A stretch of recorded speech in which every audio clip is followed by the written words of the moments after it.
باپ اور بیٹے اور روح القدس کے نام میں آمین۔ ہمارے لیے آج کی تلاوت اشعیاء نبی کا صحیفہ، اس کا 42واں باب، اس کی پہلی 7 آیات۔ دیکھو میرا خادم جسے میں سنبھالتا ہوں، میرا برگزیدہ جس سے میری جان خوش ہے۔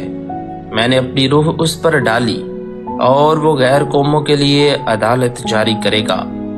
وہ نہ چلائے گا اور نہ شور کرے گا، اور نہ بازاروں میں اس کی آواز سنی جائے گی۔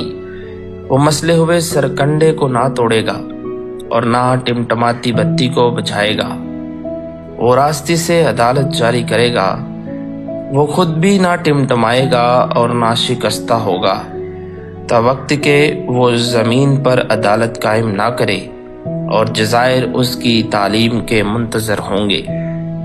خداوند خدا یوں فرماتا ہے، یعنی وہ جس نے افلاک کو بنایا اور پھیلایا اور زمین کو ان چیزوں سمیت جو اس سے اگتی ہیں بچھایا، وہ جو اس پر رہنے والوں کو سانس اور اس پر چلنے والوں کو جان عطا کرتا ہے، کہ میں خداوند تجھے صداقت کے لیے بلاؤں گا اور تجھے ہاتھ سے پکڑوں گا اور تیری حفاظت کروں گا، اور تجھے امت کے لیے عہد اور غیر قوموں کے لیے نور بناؤں گا، تاکہ تو اندھوں کی آنکھیں کھولے اور قیدیوں کو زنداں سے، اندھیرے میں بیٹھنے والوں کو قید خانے سے نکالے۔